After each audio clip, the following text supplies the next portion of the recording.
Hello everybody, welcome to the Eternal Card Breakdown. It's been a while since we've done one of these, but we're about 2-3 weeks into Fall of Argenport's meta, so I thought we'd do a breakdown of cards since we've had a lot of chance to play with them and test the evaluations that we've made in our spoiler breakdown videos and our pack opening videos, and we're gonna actually do a full review now of the set. Based on what we've seen so far. There's definitely still some meta stuff to uncover. There's a lot of cool things that haven't been tried yet. There's some neat build around me legendaries that I don't think have been super tuned. And yeah, there's just a ton of interesting stuff out there. We're going to talk about a little bit of it as far as everything goes, but first things first, we're going to cover the fire cards, which are pretty straightforward and an awful lot of fun. I really like how fire cards turned out in this set. Almost all of them are really fun cards.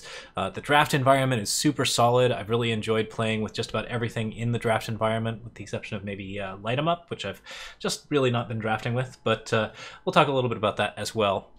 So yeah, we're just going to go through the fire cards in order, and we'll cover the monocolored ones first. There is a new promo out as well, so let's talk about that real quick first. Wyatt, Junk Collector, has been released. He's a 2/2 quick draw for 2 with Fire and Shadow. We've been playing with him all day, as everyone on Twitch knows. I'm actually pretty favorable on this card as far as things go. So he's a 2-cost 2/2 with 2 upsides. One of them is Quick Draw, which makes him fairly good. Actually, he's got 3 upsides. Quick Draw, the ability that he's got, which is the ability to hit an enemy player to discard a card to draw the top card of their deck, essentially a pilfer, except that you are basically turning one of your cards into a pilfer, and you have to do it. It is not optional. After every 3 hits, you get and draw a Smuggler Stash. The third advantage that he has is that he is a Gunslinger, and that is actually very important because if he were not, he would probably be a pretty hard card to play with. I think that there are a lot of things that really go better if Wyatt is a gunslinger, so it's good that Wyatt is a gunslinger, because otherwise this card would be probably a little bit rough. As it stands, Wyatt plays pretty well with katanas and hideout pistols. He's a 2-drop that has to be killed, and Stonescar has a decent amount of these, so that puts him in a difficult position, but I would say it's still a fairly strong one, and there's a bunch of different reasons for that. So, first off, 2/2 with Quick Draw is actually a pretty good stat line if you want to do evasive decks. You can go pretty critical mass on Quick Draw at this point. You can play this card with things like Kyrex Coach Driver and a bunch of other Quick Draw units. You can get some pretty decent benefits out of that to just basically have a pile of unblockable things. And that's really good if you can actually get that to work. The discard and draw ability is generally always pretty helpful. The top card of your opponent's deck may not always be the most useful thing in the world, but it's usually fine to discard something in your hand in order to get access to extra information on your opponent, extra power, or extra, anything that might actually counter his strategy. This can get you a lot of interesting, fun stuff, and yeah, it's pretty cool to play with. It can be a drawback if you are not looking at a lot of good things, but there's some potential there for that to just absolutely blow out your opponent. And oftentimes, pulling cards off of your opponent's deck has the tendency to counter their deck in some interesting way.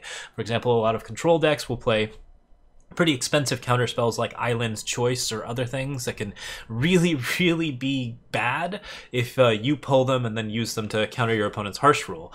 You can also use them to just get ahead in life, if you get your opponent's channel or something like that. Wyatt will sift through and eventually find a win con. And the fact that he gets the Smuggler Stash, and that it's not an ultimate, he just gets to keep doing that every time he hits people, although you'll probably only ever get 1 Smuggler Stash in a round, and the chance of getting a Smuggler Stash is fairly minimal. Nonetheless, he behaves pretty well with weapons. Katana and Hideout Pistol are pretty good with him. We've experimented with a couple of other weapons, and overall, I'm pretty up on this card. I've only got 2 copies at the moment, so we haven't tested thoroughly with it, but I would say that it's definitely an average 2-drop, and it's probably got a couple of really interesting things going on with it. The main thing that's really fun about it is that it is a tribute card in particular. The discard is something that you can use to trigger tributes on other types of cards and to trigger cool discard effects. You can turn that disadvantage into an upside, and if you can do that, then you're definitely getting your value out of Wyatt. So, yeah. Interesting guy. Pretty cool fun. Let's talk about fire cards. Okay, so we're going to go through everything. We're going to talk about design. We're going to talk about draft viability and limited viability. Limited viability is limited is draft or sealed, but we usually refer to things in terms of viability and draft, and sealed stuff tends to transfer over pretty well. And then we're also going to talk about ranked, and we might talk about art if there's something particularly interesting to show off or something cool to talk about. For example, all of the standards have like a cool sort of interesting logo or like, you know, symbol type thing, which is really fun to discuss. The Shougo Standard's not bad. A lot of the sort of like sword-based standards and seals and chairs and all of that kind of thing have not been that good. The Rakano banner in particular is not very great, so the Shougo Standard actually looks decent. Like, it's got a cool like sort of fire burst thing going on here. Anyways, this card is a depleted power with gain 1 fire and transmute 5 Shougo Tactic, which is a +4/+2 overwhelm spell, and it's a fast spell, so you can play it at fast speed. All of the standards turn into 2-cost fast spells. This one is actually quite decent. Like, the +4/+2 and overwhelm gives you exactly the kind of burn and pressure that you really want in a deck. This card is really, really solid in a limited format for giving you a way to actually finish the game. And since it's just depleted power, it's very, very easy to pick this card up and feel really, really good about your choice. Like, it's cheap and easy to cast. It is a good finisher. It's fairly like flexible, and you can use it as power as well. So for all of those reasons, like, this is a really strong card to pick up in limited. It's not an outright bomb, but it's definitely the kind of trick that you want early on, and it can be valued almost as highly as most removal, which means that it's, yeah, really, really solid stuff. As far as the standard like format goes, as far as ranked goes, this card is also pretty decent. Like, you feel pretty good about playing 1 to 2 Shougo Standards or Shougo Tactics in your deck. I would say that overall, like, that is definitely really quite solid. Playing 4 of them is a little bit tricky because most aggro decks don't want to play that much depleted power, and the more depleted power that you have, the more you kind of take away from your aggro now to get better aggro later. That being said, you can play 4 Shougo Standards in a deck that's going to be trying to go for sort of mid-range charge units or sort of more of a mid-range strategy. But yeah, this is a cool card to splash in 1 to 2 of, and I'd say it's generally better than Granite Monument for pushing across the damage that you want to do in a fire deck. So yeah, this card is absolutely A+. Like, I think it's way better than Granite Monument, and it's really, really quite good in both standard and ranked. Yeah, it's A+ is maybe pushing it a little bit, but it's powerful, and it's certainly worth playing. Drifter is a 1/2 for 1. There's not much to say about this card other than that it's a gunslinger, which is actually pretty useful. It's no Oni Ronin, and you're not going to play it in ranked for that reason, unless you have a lot of reasons to have 2 1s for 1. There are a lot of good 2 1s for 1. There's Ruthless Stranger, there's Oni Ronin. Like, there's plenty of good things that you can do other than this in ranked, and it's pretty unlikely that even in a gunslinger deck you're going to run Drifter. But yeah, you can hear the game audio fine, but you can't hear me. Is anyone else having sound issues? Let's pause for a second here. You guys doing okay? I've got some like wind in the background. I can close my window. 1 second.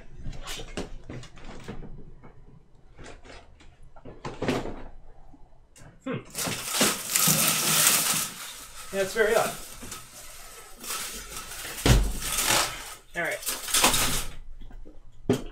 I still want to close that because it's cold outside for once, which is great. I'm so happy.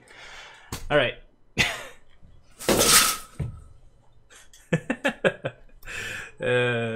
Make a little wave sign. Okay. So what was I saying about Drifter? I don't remember what I was saying about Drifter. Yeah, so you probably don't play this card.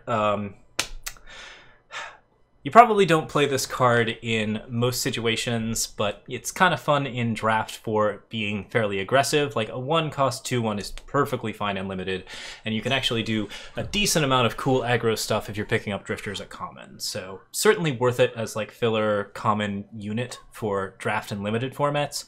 You can definitely get really, really aggressive with cards like Drifter. It is not an Oni Ronin, but it's close, and you can actually get some gunslinger synergy and draft out of it as well, which is pretty solid. Okay, so Feed the Flames is a 1 cost tribute enabler, which is really, really solid on that front, just because it allows you to do some really, really cool stuff, like with things like Jack or Honor the Ancestors or any other like interesting tribute card that you can play around with. There aren't that many good ones in Fire that actually really get the value that you want, but Feed the Flames can certainly be like a really good way to sort of catapult yourself from say 7 to like 11 for the... In fact, it's actually a really, really good card if you want to just do a simple combo for First Flame where you discard a unit and then you get to have the tribute for the end of the barrel, which is going to give you just a ton of extra power. It should give you plus 10, and then on top of that, yeah, like you need like 8 power to get that going, but there's some potential there. It's got some interesting things going on with that. So yeah, the tribute enabling is really interesting. The card is really, really aggressive and creates really aggressive units by itself. I would say that overall in Ranked it's not going to see very much play, but in Draft it's definitely got some potential to do some cool things. I actually really like this card in Draft. We played a 4 Feed the Flames, like sort of just straight aggro deck, and what effectively happens with that is that you can just do like a ton of really, really tiny 1 and 2 drops. You never have to go above 3, and you basically play like 11 power, which that was a lot of fun. We actually got 7 wins with that deck. Yeah, this card has potential in Draft. You have to pick pretty carefully with it, and you have to be sure that it is like the kind of aggression that you want, because it's similar to the 2-cost from Omens that creates a Hellhound and puts it on top of your deck. It is generally disadvantageous overall, and you are sacrificing a lot to get a lot of aggression. So you have to be able to support that aggression. But if you can support that aggression, if you're doing like the really, really crazy aggressive strategy in Draft, this is a card that actually gets you a lot of gas. And yeah, that's really well worth it. Discarding power to make more aggressive units in Fire decks is something that you should keep an eye on. Light them up. Your units get +1 strength this turn for 1. I don't think this card has a lot of legs. It's kind of a cool Grenadin-focused card where you're playing like a bunch of different tokens. The art for it is really neat. Like, it's got some cool stuff going on with gunslingers casting spells and doing cool things, and they've got like really interesting like fancy art around them. Like, yeah, there's amazing stuff going on in that art. But overall, the card impact is actually pretty minimal. It's not as good as a rally. It doesn't have as much like advantage, like straight numerical advantage as a rally, and it's not like playing it for cheap is usually going to be all that important. If you're playing with a lot of quick draw stuff, maybe this happens in Limited. In Draft, I just don't really see it, or in Ranked, I don't really see it. Like, I'm not up on this card yet. I haven't played enough with it, but I also don't think that it's particularly strong. It's a good enabler for some Spells Matters options, and it's a fairly cheap spell that you can play, but there's a lot of other cool 1-drop spells in Fire that you can be playing right now, so this is unlikely to be a solid pick in Draft or Ranked. Long Barrel. Okay, the first of our Spellcraft weapons. This has Overwhelm, and Spellcraft 3 play a Piercing Shot. The double fire influence is a little bit deep, but overall this card is really strong. 4 cost to play a Piercing Shot and also get like a pretty decent bonus on one of your units is not bad, and this is also kind of an aggressive weapon that plays pretty well on a lot of quick draw units. In Ranked, you can definitely do some things with this. You can also put it on your Wyatts and your other fun quick draw units. It is fairly aggressive and fairly, like, it does definitely throw away card advantage to achieve a short-term goal, but this is a card that I might put in an upgraded version of an Eternal Basics deck. Like, having Piercing Shot is really useful, and having it at 4 is really often not all that different from having it at 2. So, like, if you can get like a little bit of extra stats out of it, and you can also do some weapon-based strategies with this, I'd say Long Barrel. Long Barrel seems like a lot of fun. In Draft, this card is removal, and it is a good weapon, and it gives Overwhelm to something. All of those things are relevant, and it's definitely worth playing. It is probably like a super high pick. It's up there in terms of the cool removal that you can pick up, and it's a very powerful weapon to be grabbing. Mindfire. Exhaust 2 enemy units for 1. This card doesn't usually get there in Ranked, but it definitely does have an effect similar to Cloud of Ash that can be pretty effective at just basically getting your units across for the amount of damage that you want. I think where this card really shines is in limited formats where you're trying to get Pyre Elementals out, which is a 4/3 charge for 6 that costs 2 if you have a spell out. So if you're playing a Mindfire on turn 3, then you can get your Pyre Elemental out and swing in with it for free and get a pretty decent aggro strategy going. Like, the limited aggro on this is pretty strong. It's definitely got a lot of card disadvantage associated with it, but I like it better than Light 'em Up as far as just getting good stuff across, because it allows you to build your deck around good units as opposed to around the token strategy, which is not that strongly supported in the limited format. So yeah, draft-wise, I would say that this is a better card, and in ranked, I don't really see it, but it's kind of there. I actually like Harmless Question quite a bit better than Mindfire in terms of what it does for super hyper aggro decks, but Mindfire is kind of fun. Rambot, 1/1, infiltrate. The top unit of your deck gets +4 strength, then sacrifice Rambot. That's a lot to ask. Like there's a lot of delayed gratification here, and the card itself has to sacrifice itself to get once it gets the infiltrate, which means that you are basically getting rid of a card to give a card in the future that you don't know what is an attack bonus, which doesn't increase its survivability and doesn't increase its ability to kill things. Like, there's a lot of stats associated with this card, so you could get like a really interesting charge deck to maybe do something, but I just don't think it's there. In draft, this card behaves a little bit better with a lot of berserkers and with a lot of sort of like evasive units. If you're playing a bunch of flyers, a Rambot might be a feasible common to pick up, but it's pretty filler, it's pretty end of the pack, you're pretty unlikely to want to pick it up. Yeah, it's a fairly big Grenadin, which is an interesting bit of an art choice. Overall, like, you can see what this card sort of does for the deck. It is a cool trigger. It does trigger tributes, which is kind of nice, but you'd have to get the infiltrate to trigger the tribute, so yeah, it's asking an awful lot. You can definitely get some cool benefits from it in draft, but you have to have the deck that wants the tributes, has the flyers, does all of the cool things there. And that's a deck that, yeah, certainly exists. Something with a pile of green flyers. Yeah, like anything with like tribute flyers that get bonuses. There's a green tribute flyers, there's yellow tribute flyers, there's some blue tribute flyers, I think, or at least there's some blue tribute decks that have a lot of flyers and also have good tribute cards. So yeah, maybe this card gets a little bit of play there, but overall it's a pretty low pick. Ankle Cutter. When a unit with endurance takes damage, kill it. Yeah, this one's fun if you really don't like Sandstorm Titans. It's kind of a counter card to a meta that doesn't currently exist, so I don't think it's going to see a lot of play in ranked. But in draft, a 3/1 for 2 is pretty reasonable, and you should generally pick this up if you just want something aggressive to play around with. Keep in mind that it does kill your endurance units as well, so if you're playing with an endurance deck, Ankle Cutter's not going to make the cut. But other than that, like, the card doesn't have a lot of downside, and the upside can be really strong, even if it is not generally going to get you any card advantage. Nonetheless, it's a reasonably decent limited 3/1 and a pretty good 2-drop for tempo plays, so aggressive red decks will probably want it. Consuming Flames. Sacrifice a unit to deal 3 damage to an enemy, and more Praxis people being ridiculously awesome. I do like the art on this card. The art in Fall of Argenport has really stepped up its game. So yeah, there's a lot to like about this card. I think even in a ranked scenario, like, it is a 2-cost tribute enabler that also doesn't cost you the normal card disadvantage that a sacrifice effect would cost you.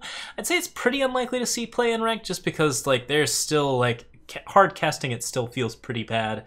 It is a good way to kill some things with Entomb and to do some pretty decent things early on, and it is a warp card, which gives it a bit more of a benefit as far as card advantage goes. Card advantage is hard to come by, and if you're playing a decent amount of sacrifice effects, maybe Consuming Flames make the cut. I'd say in rank this card is pretty reasonable. You can certainly do some cool things with Grenadin in it. You're probably going to have a decent amount of Granite Waystones if you're drafting Fire, or at the very least you'll have some other units that you're okay with sacrificing to knock something else out. This is a cheaper burnout, and as far as like the card advantage bonus goes, like, I would say the card advantage bonus is what makes it slightly better than burnout. Burnout is a card that you really actually do like in limited formats and in draft, but Consuming Flames is something that you can play to, you know, you'll usually feel pretty good about playing it overall. There's a lot of downside to this card too, so you got to be careful with it. You got to have like a pretty token-based setup, but this is a token-based card that I like a lot more than Light 'em Up. Flame Belcher. 2/2, infiltrate with 10 firebombs in the bottom half of the enemy deck. This card is designed for fun. This card is not designed to be good. If this card gets good, I would be surprised, but there are some potential decks that you can play around with this in. So we've already built the deck. There's a 50 Firebomb special video on YouTube if you want to see it. Putting a bunch of Firebombs in the bottom half of the opponent's deck is pretty good if you can mill them down to the point where they have a very, very low amount of cards. Or if you can shuffle their deck, which Lumen Reclaimer is the current card that shuffles their deck and sends all of those firebombs into situations where they are pretty rough. A 2/2 Overwhelm for 2 is okay in an aggro scenario, but it's not strong enough in ranked. In draft, this card is actually kind of nuts. Like, it's just a good 2-drop, and the infiltrate is your opponent loses the late game. Like, that's actually very strong, and this would be a pretty high pick rare, just because, like, if you can put a weapon on it and get the overwhelm, and then you just stall out the rest of the game, Flame Belcher wins. So, yeah, I'm pretty down with it. But, yeah, overall, most of the time you're not going to see a 75-card deck ever draw any of these Firebombs, so it's essentially a blank 2/2 with overwhelm, which, at double fire influence, not particularly worth it. Granarender. Pay 1 and sacrifice to kill an enemy attachment, one of our 2/2 cycles. This card's pretty decent. I would say it's not usually going to see a lot of play in rank because there's so many good attachment destruction options. It is a Grenadin, it is a tribute enabler, it is cheap, and yeah, it's fairly good stuff. So, like, it is just nuts. Like, I would say, like, overall the card is, yeah, like, I would say, like, all of those upsides are quite good, but the card still doesn't quite get there. There's just not enough that it's doing. So, yeah, it seems unlikely to get the play that you want it to get. Overall, like, it is one of the weaker of the 5 tribute enablers, just because you have to find an enemy attachment to kill, and that's a little bit hard to do. But I'd play it in certain tribute decks. It might make a market choice. It's just not quite getting there. Draft, you probably want this card to enable tributes, and also, like, a 2/2 for 2 is usually never wrong, so it's right there in the average on draft because 2-drops are useful. Hot Blood Barbarian. Berserk, summon, you may discard a card to create and draw Temper. The 1-cost card that deals 1 damage, and the unit or weapon of your on top of your deck gets +1/+1. Yeah, this is pretty good. Overall, this is another card that actually makes it into a variant of a basics deck, because the ability to discard power to create anything in fire is actually pretty reasonable, and a 2/1 Berserk for 2 is really not all that terrible overall. Like, this is a card that you can put some weapons on and you can get some pretty decent value out of. It is a fairly annoying 2-drop that can also just take a game in a bad situation. It behaves well with Shougo Tactic. The Temper can be useful. You don't have to discard the card, and discarding the card enables Tribute, which is really, really nice if you can do it on your own turn. Yeah, overall, like, there's just a lot of interesting flexibility to it. It is not the most amazing ranked card, but it is definitely a card that you can do in some hyper aggro red decks and get some pretty good benefits out of. So mono fire has a place for this. There might be a fire deck that cares about, like, privilege of rank that has a place for this, and beyond that, I'm not sure if it's actually going to see too much play. In draft, this is a solid pick. 1 health is a little bit tricky because there's a lot of stuff that kills things at 1 health, but the extra benefits that it gives you are well worth it, and this card can absolutely blow out a game if you've got the right cards. So, quite worth it. Alright. Quick Trigger Outlaw. When you play a weapon on Quick Trigger Outlaw, he deals 1 damage to an enemy. Tribute, play a +1/+1 weapon on one of your units. So the first good tribute-y card that you can play that we've hit so far, like, this is okay for a tribute. I would say that this card can be played in a ranked environment, just because the ability to ping off, like, Initiative of the Sands and other cards like that can be really useful. Like, and also this card can get deadly off of Kyrek's Coach Driver. The weapons that he gets are actually pretty good, and you can play weapons on him to give him deadly, including Venom Magdagger and the one that gives Quick Draw. We'll talk about it at some point, but it plays trigger happy and is just kind of nuts. I think it's called Last Chance. So yeah, Quick Trigger Outlaw has maybe a Gunslinger deck or two where it cares about weapons enough to actually be pretty happy. And yeah, seems relatively playable there. In draft, this card is actually pretty good. Like, this is a card that kills a bunch of stuff and does, like, a decent amount of just work, because it can often generate quite a bit of stats with the tribute, and it can ping a bunch of stuff, and it behaves well with weapons. All of that is really, really good. I would say that this isn't, like, an amazing draft card, but it's definitely a gunslinger you're happy to have in your arsenal. So something like a B. Ruination Sledge. I was up on this card when I saw it. I have been pretty down on it in playing it. Like, most of the time that I've experimented with it in a limited format, I've just felt pretty bad about it. It rarely gets to play the Ruin. The stat line that it provides is, it's better than a Heavy Axe, but it's not like anything amazing, and it doesn't give you any sort of ability. I'd say overall Ruination Sledge is not quite there for draft. It's a card you can certainly pick up if you got a lot of flyers, and you'll feel okay about that, but the spellcraft is rarely relevant, and the overall stat line for cost is generally going to get you some, card disadvantage and usually not that much extra damage. But if you're playing an aggressive enough weapons deck, there's a place for it. But only in limited. I would say ranked, almost never. Scale Seeker. Scale Seeker pays 1 and exhausts himself to scout. After the third use, you sacrifice him to play a 5/5 dragon with flying. This is an interesting card. I don't think it's a good one, but it is an interesting one. Certainly scouting in fire is kind of nice. That makes it into sort of a card advantage engine where it is always picking the most relevant card and making sure that you have that in your hand instead of a power, which is okay. The fact that it costs 1 to do this is a little bit rough, especially for a legendary, and the fact that it is not a very aggressive card on its own makes it a little bit difficult as well. The 5/5 dragon with flying is useful, but after the third use you have spent 5 power to make a 5/5 dragon with flying. You've done it over the course of a couple of turns, and you haven't played power in the meantime, so there's some benefit there. This card could maybe do something, but my overall evaluation of it is that it's probably not super viable. It's still interesting, and I think there is some potential, but I'm just not sure. The fact that it exhausts is definitely kind of difficult.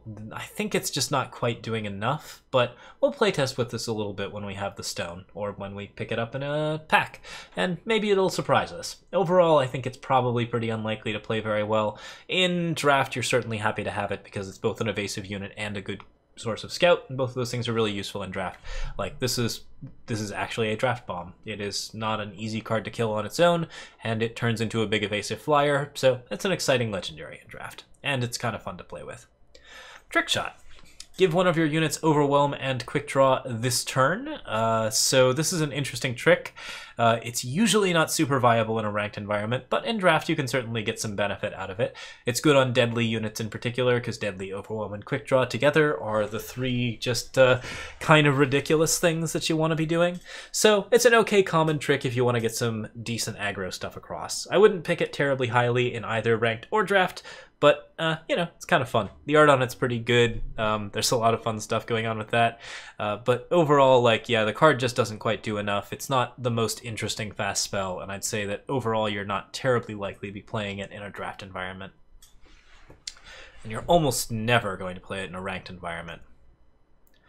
Alright, Factory Quota. Players can't gain health. At the end of each player's turn, if they didn't play a unit, deal 2 damage to them. This is a relic for 3. It's not a curse, which is cute, and it does affect you as well as your opponent, which is pretty interesting. So, yeah, this card is fun. I like it a lot. I ended up playing a Factory Quota deck in draft, and I had some good times with it. Being able to stop your opponent's life gain is pretty useful, and that part, I think, is probably the most important part of Factory Quota. Like, this just imposes a limit on control decks and on any deck that doesn't want to play units, or any deck that, in general, that just wants to gain a lot of life. Like, you can shut down Life Force completely with Factory Quota because most Life Force decks aren't going to be running relics, and that is kind of a problem. The overall benefit of if they didn't play a unit deal 2 damage to them is usually powerful enough and gets you enough value in a unit-based deck that you feel okay running this as a one-of. Like, it doesn't necessarily have to be a merchant card, and you can generally play around with it and do some cool things with it. It's also a good merchant card because you can just throw it in and get some benefit out of it. So, good stuff. People are pointing out that Trick Shot is, someone's saying that's Extend Merchant? Okay. Doesn't look like Extend Merchant. I think I can see a beard. Yeah, I can see a beard. So that's not Extend Merchant, and everyone's lying.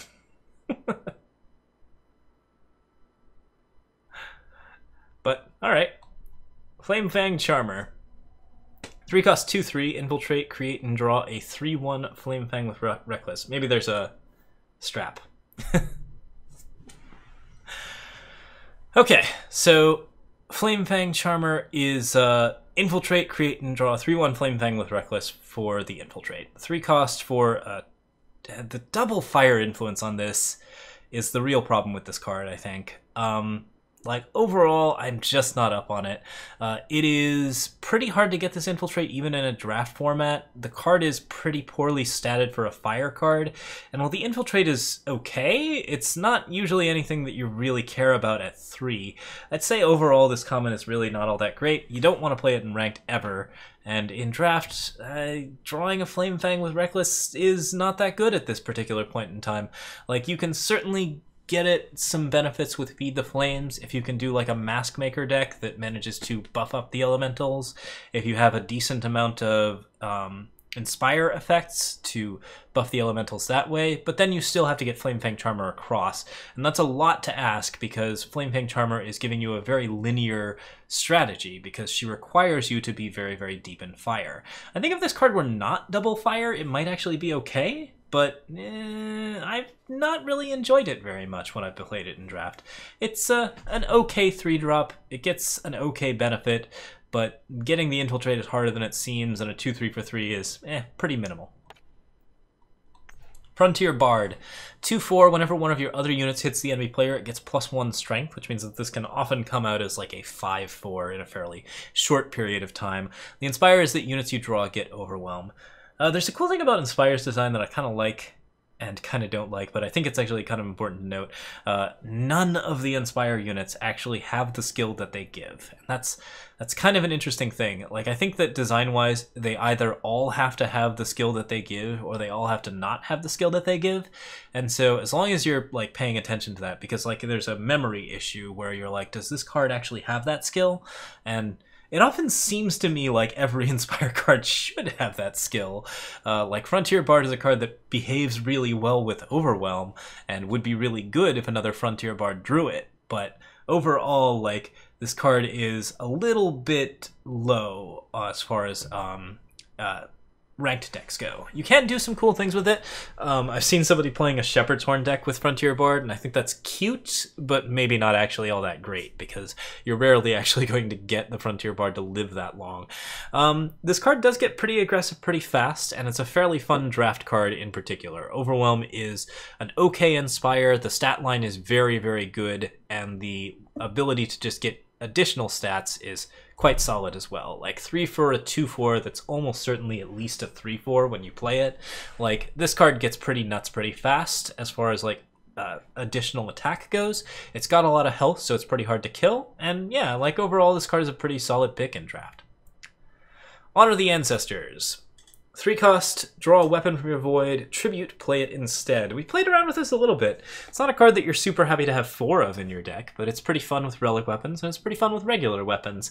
The tribute is pretty tricky for a regular weapon strategy. It's much better if you are playing with relic weapons, because relic weapons are a bit more likely to have benefits after you have traded units and gotten your tributes. But you can also do this with like some ramp stuff and Grenadin stuff, and there's a lot of ways to actually get tributes to activate that might better benefit you for that. One of the things that you can probably do is just like attack with a bunch of units, honor the Ancestors, and get a Bloodbright Callus, which alone probably makes it a ranked card if you want to play Callus decks. So yeah, there's some benefit to this. I would say it's rarely a 4 of, but it's pretty fun, and it's a pretty good way to replay spells or redraw weapons and replay weapons, which is good if you can get them Warcry bonuses or any sort of additional armor. That really helps out. I'd say this card has a lot of different tier 3 to tier 2 decks that it can be played in, and it might be okay in some armory lists, which is generally a tier 1 deck. So, seems pretty cool. It's a very good market card for armory lists, and overall that makes it quite strong. So, good stuff.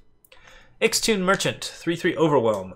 Almost all of the merchants are good. Ixtun Merchant is a very strong choice. Like, you can summon it to choose a card from your hand to swap it with a fire card in your market. So we all know the market mechanic. It is just 5 cards. You can have only one of each card in the set.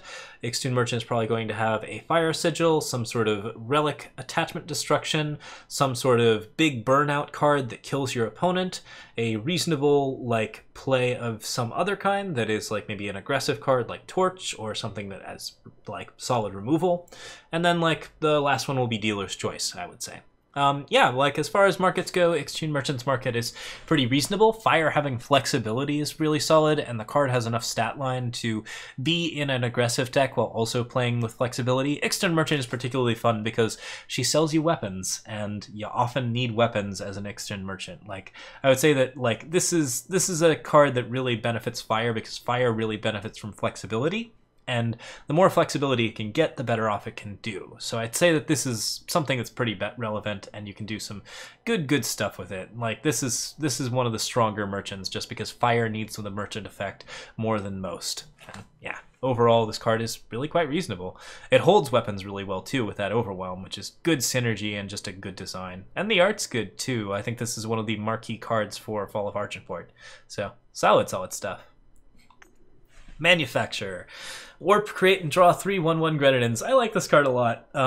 In Ranked, I actually do play this card. It is not an assembly line, because assembly line is capable of actually generating a board that you can do rally stuff with, but it is a warp card, and it is a really good card for any sort of sacrifice-based Grenadin strategy, because it not only gives you card advantage, which is beneficial when you are sacrificing things, but it also gives you some control over when you play the Grenadin and what you sacrifice them for. So Combustion Cell decks, Kenadins, if you're the Kenna Grenadin deck, like anything where you are sacrificing with Combust or Callus or other things like that, Manufacture is going to be a pretty good addition. And it also plays pretty well in a pretty fun deck where you put Mask on this and turn it into First Flames. So yeah, an extra way to create Grenadin that is a spell and has warp. Like, there's a lot of upsides to this card. The one thing that it doesn't do well is board presence, and if you're aware of that and you're not playing for board presence in Fire, this is a card that's going to benefit you pretty tremendously. I would say this card is quite strong, and I like it in Draft as well. Same thing in Draft. You play it with sacrifice effects. You don't play it if you're trying to create like a really serious board or go for a really aggressive strategy. This is the slow Fire. And I like slow Fire a lot. There's a lot of fun slow Fire, so you can do some things with that. Refracted Sentinel. 6/4, summon, the enemy player plays a sigil of their choice from their deck depleted. This card might actually have some decently high hopes in Ranked, just because if the meta ever gets to the point where there is a lot of Islands favors going around, Refracted Sentinel pops the Islands favor and then gives you a fairly aggressive unit that you're pretty happy with. That's usually not an effect that you're going to be super willing to play multiple Refracted Sentinels in your deck for, but like keep that in mind if the Aegis meta ever gets super heavy. The card is very ugly otherwise in a Ranked setting, because most of the time people just kill it and then you gave them ramp, which is very bad. Like, that is so bad. Don't fix your opponent's power. Like, this is really rough if your opponent is just running an Annihilate, and that feels not good. But if you're playing an aggressive enough red deck and the meta is focused enough on trying to protect its own face, maybe this card plays. Draft-wise, I mean, like, it's sort of the same thing, except there's not as much face Aegis, and like, there is actually a decent amount of removal in Draft right now. Like, I think this card definitely does see some play, and it's actually pretty good to play down, like, sort of in the late stages of the game. You probably don't want to play it aggressively early in Draft. I have certainly picked this card.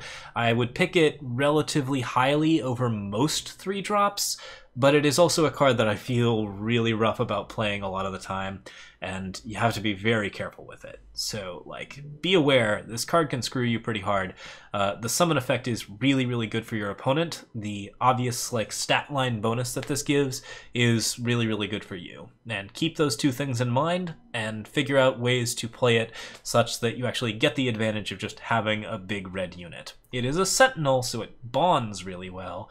That's important, and it gets a lot of other cool benefits out of that. So yeah, you can do some interesting things with Refracted Sentinel, but you gotta be careful.